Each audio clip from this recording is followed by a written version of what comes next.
I'm back. Okay, Your Words Create Your World, Chapter 1. The Invisible Threads of Language, the unseen spiritual and emotional impacts of spoken words. Most of us were taught that words are just a way to communicate, tools to describe thoughts, ask questions, give commands, or express ideas. But what if I told you that words don't just describe reality, they shape it? That every word spoken, whispered, or even thought holds the power to alter emotional states, rewire the brain, strengthen or dissolve relationships, and influence the energy around us. This may sound mystical, but pause for a second and reflect. Can you remember a time when someone said something that pierced your heart? Something so sharp it still lingers years later? Maybe a parent said, "You'll never amount to anything," or a partner once shouted, "I don't love you anymore." You didn't carry those moments in your mind as data. You carried them in your spirit. You felt them. They became woven into your story. That is the hidden power of words. Not just what they mean, but how they make us feel and what they leave behind in the invisible field of energy between human beings. Words create emotional imprints. Every word spoken carries a vibration, a tone, a resonance. It's not only the content that matters, it's the delivery. A simple thank you can feel like a warm hug or a cold dismissal, depending on how it's said. The emotional impact of a word is often subconscious, and that's what makes it powerful. We absorb language, not just with our ears, but with our hearts and nervous systems. It's weird. Research in neuroscience confirms this. Emotionally charged language activates the limbic system, particularly the amygdala, which governs fear and memory. This is why emotionally intense words, whether loving or harmful, tend to linger. They leave chemical traces in our bodies, influencing our emotions long after the conversation ends. When someone speaks to us with kindness, our parasympathetic nervous system activates. Our heart rate slows, we feel safe, relaxed, and open. When we're berated, insulted, or belittled, our bodies flood with cortisol. We tense, we shut down. Even if the attack was subtle, our emotional body registers as a kind of psychic injury. These moments build up, layering unspoken stories of unworthiness, fear, or pain within us. Words are not just spoken, they're stored. This is so stinking true. Spiritual vibrations of speech. Beyond the emotional level, there is a spiritual dimension to our words. Many spiritual traditions, Christianity, Judaism, Islam, Hinduism, Buddhism, and countless indigenous beliefs recognize speech as sacred. In the book of Genesis, the universe itself is spoken into existence. Let there be light. In Hinduism, the sound Om is considered the original vibration of creation. Native American cultures believe that words carry medicine or poison. These teachings aren't metaphorical. They're literal in spiritual sense. Words alter energy. They create or destroy, they bless or curse. Every word we speak carries an intention, and that intention ripples into the world. You may not see the ripple, but it's there, like wind moving through tall grass or the tremble of a tuning fork sending out unseen waves. When we speak, we cast a frequency into the field. That frequency touches not just the ears of our listeners, but the very air between us. You can feel the difference between words spoken in love and those spoken in anger, and often those vibrations linger. Think of it this way. Your words are like incense or smoke. Once released, they drift into the atmosphere, carried on breath, leaving a scent, sweet or sour, that others breathe in long after you've gone. The language of self-talk. Now imagine this power turned inward. What are the words you speak to yourself every day?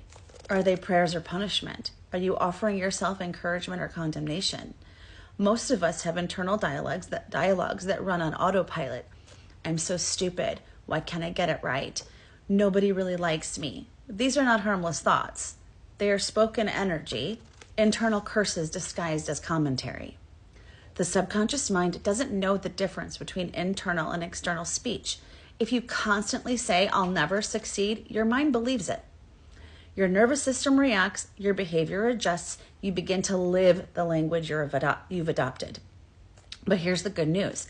If negative words can shape us, so can positive ones. Just as a cruel statement can scar a child for life, a loving affirmation can rewrite years of pain. Saying, I am worthy, I am healing, or I am learning might feel awkward at first, but these words are energetic medicine. Repeated often enough, they sink in, replace the old programming, and begin to shift your emotional and spiritual terrain. Okay, I have to pause here for a second. This is something I try to explain to my kids all the time. What we say to ourselves matters, and I think I just did something on this. The way that you talk to yourself and the way you talk to others, your mind does not differentiate it. When it says, especially when you say things like, I am, you are literally casting it into existence. I am stupid, or I am beautiful. Those words make a difference. And the thing is we tend to believe the negative a lot faster than we believe the positive. So saying like, oh, I'm so fat. Oh, I'm so ugly. Oh, I'm so stupid. Oh, or a really great phrase that kids love these days is, I just kill me. Kill myself. I need to kill myself. Like, it blows my mind. Like, I listen to people talk and my skin literally crawls because I'm just like, you guys don't know what you're doing. People walk around in such an unconscious state. If they truly understood what they were doing, so many people would stop or alter what they're doing. How you talk matters. How you talk to yourself, how you talk to others. It's so important. Okay, invisible conversations in relationships. We often focus on what people say, but beneath every sentence is a hidden message, a tone, an energy, a spiritual imprint. For example, you might say to a friend, I'm fine, but if your voice trembles, your energy says, I'm hurting. Or a parent might say, I love you, but it's followed by criticism or silence. The child learns to associate love with anxiety. These unspoken layers of meaning are the emotional undercurrents of relationships. Words may seem small, but they can build or erode the foundation of trust. Over time, relationships either blossom or wither based on the words shared and withheld. The deepest intimacy is built not only through grand declarations, but through small, consistent affirmations. I see you. I believe in you. I'm here. On the flip side, words laced with sarcasm, contempt, or subtle judgment accumulate like rust on metal. They weaken the bond, they corrode confidence. The damage may not be visible right away, but it's happening slowly beneath the surface. The echo effect. What time am I at? Okay. The echo effect, how words travel. Spoken words don't vanish the moment they leave your lips. They echo through memory, through energy, and through the retelling of our stories. If someone says something cruel to you today, you might replay it for hours. You might vent about it to a friend. You might lie awake hearing it again and again. That one sentence spoken in a moment of carelessness now travels far beyond the moment it was born. In this way, words are like seeds. You may scatter them quickly, but what grows from them takes time and affects others far beyond what you see. We are not just responsible for the words we say. We are responsible for the impact they have, the energy they carry, the legacy they leave behind. The invitation, speak as if it matters, because it does.